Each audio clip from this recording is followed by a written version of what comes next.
ध्यान दें, business study का एग्जाम कैसे सरल बनाएं, सबसे पहला काम हमें ये देखना होता है एग्जाम को कैसे सरल बनाएं। सीबीएसई के स्टूडेंट जिनको 20 नंबर का एमसीक्यू रहता है, 20 नंबर का एमसीक्यू का पहला क्वेश्चन अगर आपसे पूछा जाए कि उपभोक्ता संरक्षण अधिनियम के अंतर्गत जिला फोरम में कितने तक का मुकदमा दायर किया जाता है, जिला फोरम में कितने तक का मुकदमा दायर होता है, तो शायद कंफ्यूज कर जाएंगे। बीएसटी में कंज्यूमर प्रोटेक्शन एक्ट में हम बताए हैं कि मुकदमा दायर करने की अवस्था को 3 रूप में विभक्त किया। एक, हम जिस जिला के वासी हैं वो जिला, दूसरा हम जिस राज्य के वासी हैं वो राज्य स्तर पर, और तीसरा देश स्तर पर। आप 3 स्तर पर मुकदमा दायर करते हैं, जिला स्तर, राज्य स्तर और देश स्तर। 20 लाख तक का मुकदमा जिला स्तर पे आप करेंगे, 20 लाख 1 से लेके 1 करोड़ तक का मुकदमा राज्य स्तर पर करेंगे, और 1 करोड़ से ज़्यादा का मुकदमा है तो वो देश स्तर पे होगा। ठीक है, ये बोल हम सीबीएसई के लिए रहे हैं, लेकिन ये बिहार बोर्ड या स्टेट बोर्ड कोई भी है तो उसके लिए ज़रूरी होता है।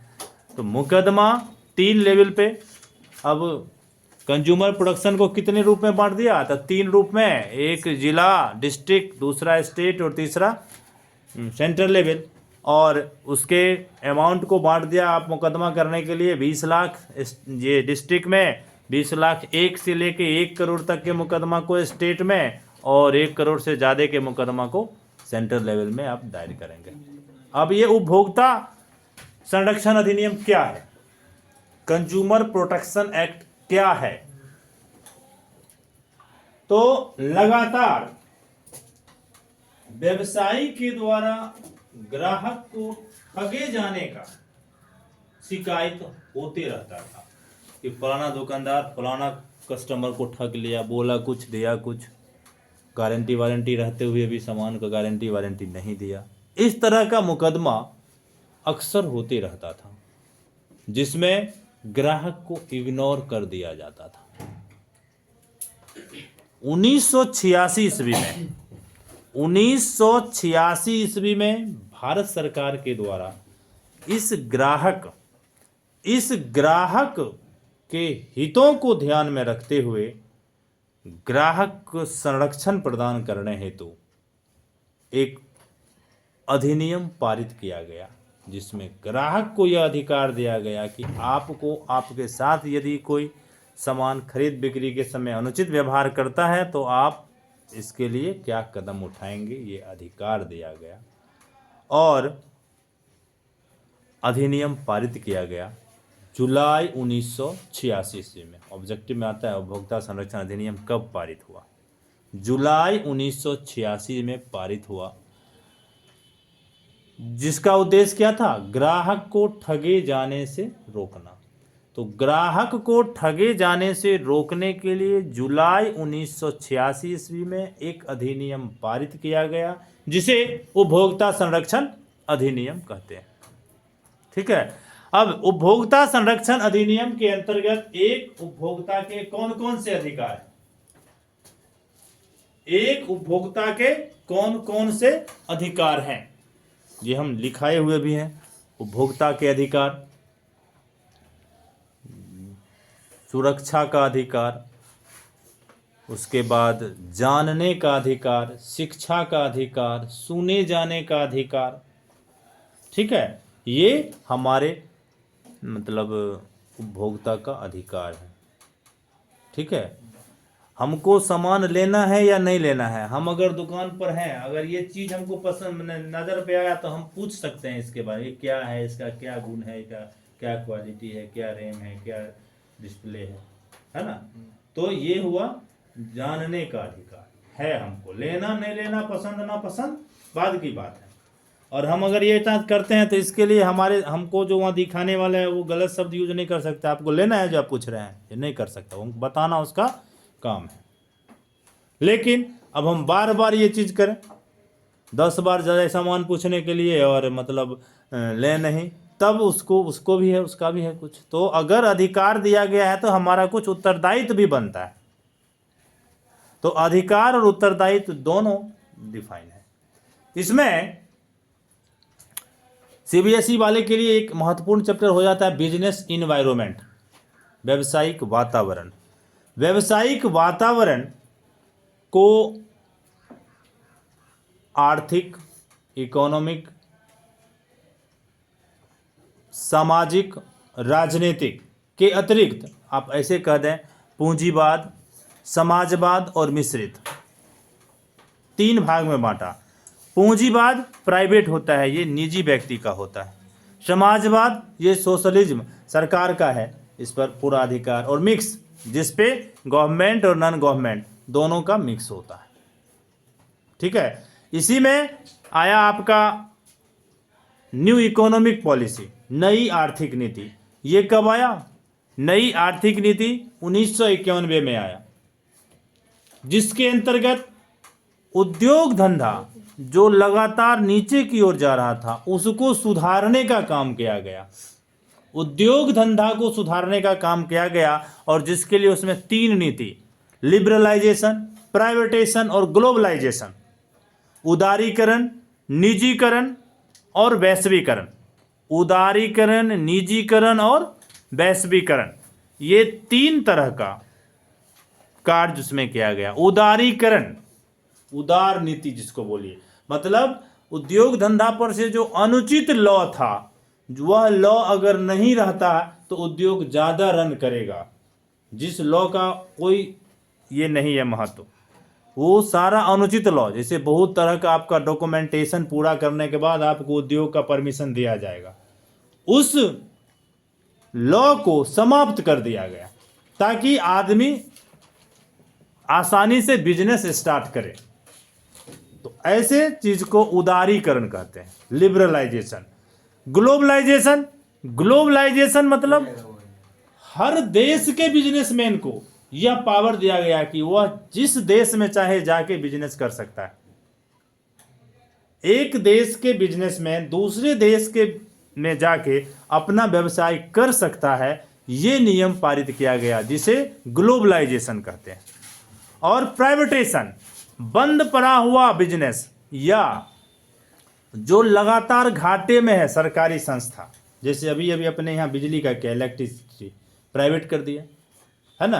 तो जो लगातार घाटे में जा रहा है, सरकारी संस्था है लेकिन लगातार घाटे में जा रहा है या बंद पड़ा हुआ, उस संस्था को निजी व्यक्ति को देके उससे रन करवाना, ये प्राइवेटाइजेशन है। निजी व्यक्ति मतलब किसी को टेंडर कर दिया, किसी जैसे रेलवे में खाना पेंटी कार्ड सरकार का नहीं है, वो टेंडर दे दिया, जो लिया वो चला रहा है। अब उसमें शिकायत हमको करना है तो हम सरकार की इस पर करेंगे, वेबसाइट पर। अब सरकार उसको देखेगा कि भाई तुम काहे ऐसा खाना दे रहा है ना। अभी बिजली निजीकरण कर दिया, बिजली का मालिक अभी अब सब कुछ है गवर्नमेंट, लेकिन वो सप्लाई देना, आप कनेक्शन लेना, ये सब प्राइवेट बंदा के हाथ में है, सब मैनेज करता है प्राइवेट, है ना। तो वो सभी सरकारी संस्था जो धीमे पड़ गया था, बंद होने की नौबत में है या लगातार घाटे की स्थिति में है, उसे निजी पूंजीपति को, निजी मतलब अब कोई रिक्शा चालक को थोड़ी दे देगा, जिसको उसका मैनेज करने का क्षमता होगा उसी को देगा ना,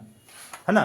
तो निजी पूंजीपति व्यक्ति को दे के उससे चालू करवाना, उससे उसको आगे बढ़वाना, ये निजीकरण है। ठीक है, अब इसी में ये हो गया न्यू इकोनॉमिक पॉलिसी। अभी बिजनेस इन्वायरमेंट हम कर लिए, हम कंज्यूमर प्रोडक्शन कर लिए। अब आता है आपका फिनेंशियल मार्केटिंग। फिनेंशियल मार्केटिंग ये हम जस्ट अभी क्लास किए थे। फिनेंशियल मार्केटिंग क्या है? इसके अंतर्गत money market, capital market, money market और कैपिटल मार्केट दो है। मनी मार्केट जो शॉर्ट टर्म के लिए लोन देता है, कैपिटल मार्केट जो लॉन्ग टर्म के लिए लोन देता है।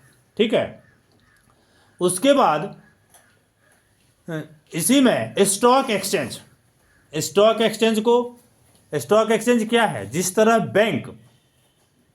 बैंक को कंट्रोल करने का काम आरबीआई को है, आरबीआई के गाइडलाइन पे ही चाहे प्राइवेट बैंक हो चाहे सरकारी बैंक हो कोई भी चलेगा। आरबीआई के आदेश को उल्लंघन करके कोई नहीं चल सकता है, सब पे आरबीआई का कमांड है।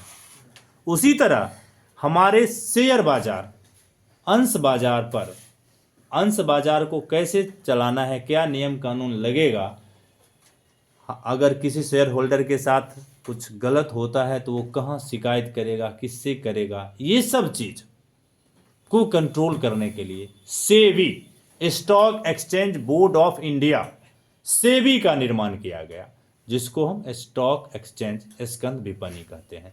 अंश बाजार के कार्यों को कंट्रोल करने के लिए एक बोर्ड का निर्माण किया गया, जिसे stock exchange board of India, SEBI के नाम से जानते हैं, जिसे हम स्टॉक एक्सचेंज स्कंद विपणी कहते हैं।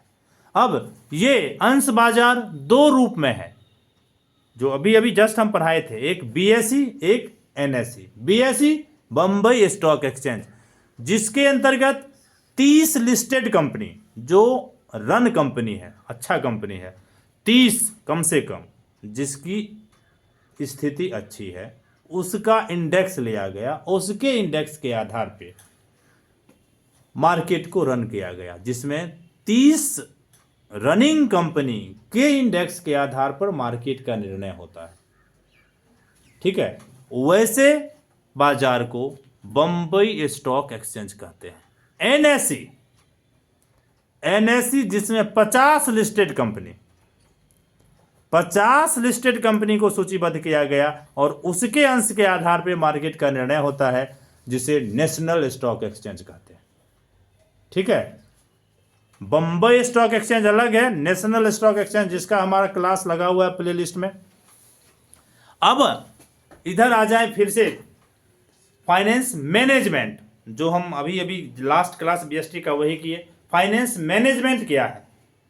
वित्तीय प्रबंध, किसी भी संस्था में क्या खर्च होगा और उस खर्च के लिए पैसा कहां से आएगा, क्या खर्च होगा, पहले इस बात का निर्धारण करना और फिर उस खर्च के लिए किस किस जगह से पैसा का जगह है, कहां से पैसा लाया जा सकता है, यह निर्धारित करना है। अर्थात फंड और एप्लीकेशन, सोर्स और एप्लीकेशन दोनों को तय करना फाइनेंस मैनेजमेंट का काम है। इसी में फर्स्ट चैप्टर अब आते हैं डिफिनीशन, नेचर, सिग्निफिकेंस मैनेजमेंट का। तो मैनेजमेंट क्या है? तो व्यक्ति के समूह से चौतराई पूर्वक कार्य करवाने की कला है ना, टैक्टफुल्ली ढंग से, ये एमसीक्यू में आता है मैनेजमेंट का, टैक्टफुल्ली तरीका से कार्य करवाना मैनेजमेंट है। इसी में मैनेजमेंट का फंक्शन अलग अलग, जितने भी प्रबंध शास्त्र हैं वो अलग अलग दिए हैं, लेकिन उस सब के अध्ययन के आधार पे आप कह सकते हैं प्रबंध के 5 कार्य हैं: planning, organising, staffing, controlling, directing. ठीक है, जिसमें कंट्रोलिंग अंतिम कार्य होता है। आगे नेचर, प्रबंध की प्रकृति, नेचर, तो नेचर के बारे में प्रबंध आर्ट है, management is art, management science, management profession, है ना, ये कंटिन्यूअस प्रोसेस लिख सकते हैं, सतत प्रक्रिया है। हाँ, डायनेमिक है ना, डायनेमिक है ये। इसके बाद ये बताए अवधारणा, कॉन्सेप्ट, मैनेजमेंट का कॉन्सेप्ट क्या है। इसमें हम एग्जाम्पल दिए थे और आपके बुक में भी है, किसी भी राइटर का बीएसटी उठाओ उसमें है कॉन्सेप्ट में कि एक हाथी और 5 अंधा व्यक्ति का उदाहरण दिया है। एक हाथी और 5 अंधा व्यक्ति का उदाहरण दिया गया है और उसमें बताया गया है कि हाथी को बारी बारी से 5 अंधा व्यक्ति स्पर्श करता है। पहला आदमी जब हाथी को स्पर्श किया तो वह हाथी के पूंछ को स्पर्श किया, तो पूंछ को वह संबोधित किया कि ये डोरी है, रस्सी जिसको बोलते हैं। ठीक है, दूसरा अंधा व्यक्ति हाथी के पैर को छुआ और वह उसके लिए खंभा शब्द का प्रयोग किया। तीसरा अंधा व्यक्ति हाथी के पूंछ को छुआ, सूर, हाथी के सूर को छुआ और वह उसके लिए सर्प शब्द का प्रयोग किया कि यह सांप है। चौथा अंधा व्यक्ति हाथी के कान को स्पर्श करता है और वह उसके लिए सूप शब्द का प्रयोग किया। और 5वां अंधा व्यक्ति हाथी के पेट को स्पर्श किया और वह मशक उर्दू शब्द है जिसको ढोल बोला गया, ढोल शब्द का प्रयोग किया है ना। इसको नॉर्मल कर लें तो हम एक कहानी सुनाए थे कि 3 व्यक्ति रोड से जा रहे थे और पेड़ पे एक कौवा बोल रहा था काऊ काऊ काऊ काऊ। तो तीनों बोला रहे ये क्या बोल रहा है। तो एक जो कुछ इधर घूम घूम के बेचने वाला था वो बताया कि ये तेल प्याज अदरक बोल रहा है। तो एक जो पहलवान था वो बोला ये दंड बैठ की कसरत बोल रहा है। तीसरा एक संत था वो बोलता है कि ये राम सिया दशरथ बोल रहा है। तो जिसके अंतर्गत जो भाव रहेगा वो दूसरे का संबोधन उसी चीज से करेगा, यही प्रबंध है ना। आप उसको जैसे यूज करें वो आपके लिए वैसा है, अलग से उसका अपना कोई अवधारणा, अपना कोई अस्तित्व नहीं है। यही इसका आंसर होगा, ठीक है। और इस तरह से समरी यही है आपके बीएसटी का। जाएं और परीक्षा में बैठें।